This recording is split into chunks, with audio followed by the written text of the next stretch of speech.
చెప్తే తెలుంగి భేడంగి అని వెక్కిరించారు. అయితే ఉర్దూలో మాట్లాడితే గొప్ప లేదా మరాఠీలో మాట్లాడితే గొప్ప. అటువంటి సమయంలో దాశరథి అన్నది ఏంటంటే, చిన్నప్పటి నుంచి ఇంటా బయట నా మాతృభాష మీద దండయాత్రలు అన్నాడు ఆయన.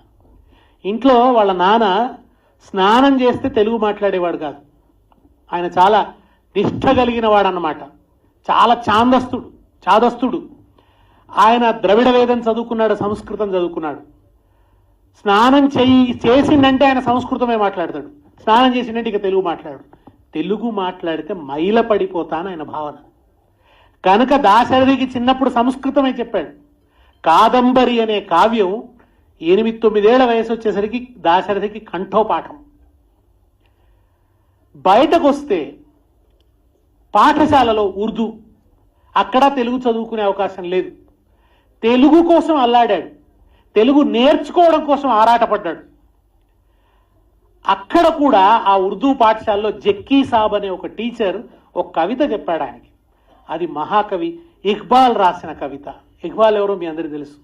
సారే జహా సే అచ్చా హిందూస్తా హమారా హమారా సారే జహా సే అచ్చా हम बुलबुले है इसकी ये गुलसिता हमारा हमारा सारे जहां से अच्छा.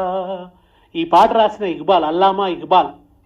ఆ తర్వాత ఆయన పాకిస్తాన్ వెళ్ళిపోయాడు. ఆయన జిత్ కేత్ సే దహక్కా కో మయస్సర్ నహీ రోజీ ఉస్ ఖేత్ కే హర్ ఖాషయో గంధం కో జలా దో అని ఒక కవిత రాశాడు ఆయన. ఏ పొలము నిరుపేదకీయదో తిండి, ఏ పొలము నిరుపేదకీయదో తిండి, ఆ పొలమున గల పంటను కాల్చేయండి అన్నాడు ఆయన. ఒక పొలం ధాన్యం పండిందంటే అది నిరుపేదకు తిండినివ్వాలి, తిండినివ్వనప్పుడు అది పనికిరానిది అని అన్నాడు ఆయన, అక్కర్రాంది అన్నాడు. అది దాశరథి మనసులో పడ్డది చిన్నప్పుడు, అది చాలా చిన్నగా ఉన్నప్పుడు. బడిలో నిజాం రాజు మీద ప్రార్థన చదవాలంటే చదవలేదు దాశరథి, నేను చదవనన్నాడు. 4వ తరగతి చదువుతున్న దాశరథి ప్రార్థన చదవకుంటే కొట్టినారు ఆయన, కొట్టినా చదవలేదు. హెడ్ మాస్టర్ కొట్టినా చదవలేదు ఆయన.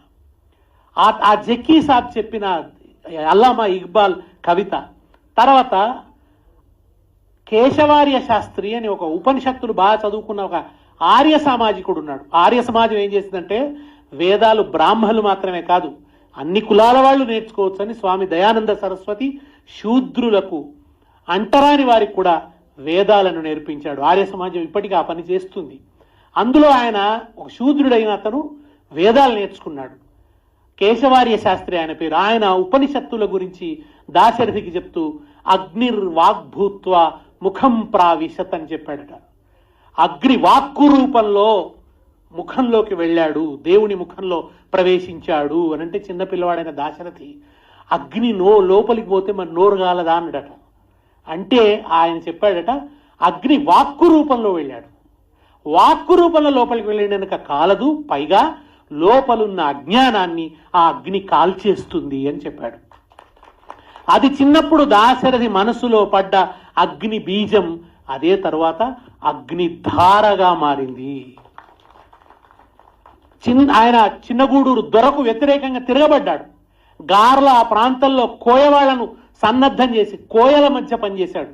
ఆ కోయలను చైతన్యవంతం చేసి మలేరియాకు క్వినైన్ మందు, మధ్యయుగాల నిజాం పాలనకు తిరుగుబాటే మందు అని చెప్పాడు. వాళ్ళకు మలేరియా వస్తే ఏం మందు వేసుకోవాలో తెలియదు, అది చెప్పడానికి మలేరియాకు క్వినైన్ మందు, మధ్యయుగాల నిజాం పరిపాలనకు తిరుగుబాటే మందు అని చెప్పుకుంటూ మలేరియా మందు పంచేవాళ్ళట ఆయన.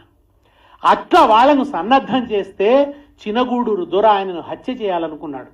హత్య చేయాలనుకొని తర్వాత పోలీసులు అరెస్ట్ చేసి నెల్లికుదురు పోలీస్ స్టేషన్లో పెడితే తప్పించుకున్నాడు. అక్కడి నుంచి తప్పించుకుంటూ పొలాల వెంబడి పోతూ ఆ వెనుక 60-70 మంది నిజాం భటులు వెంబడిస్తున్నారు ఆయనను పట్టుకోవడానికి, చంపేయాలనే.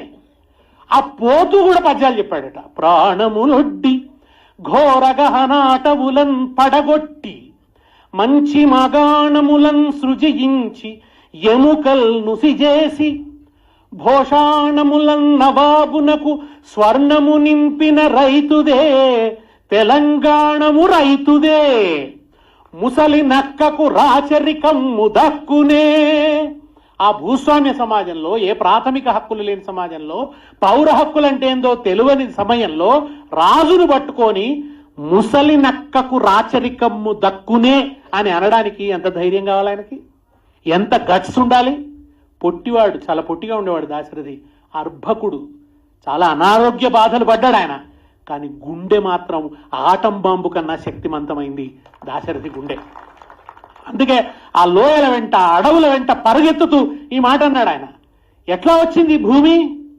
ఎవరో చదును చేస్తేనే కదా. చెట్లన్నీ నరికేసి దీన్ని మాగాణంగా మార్చారు.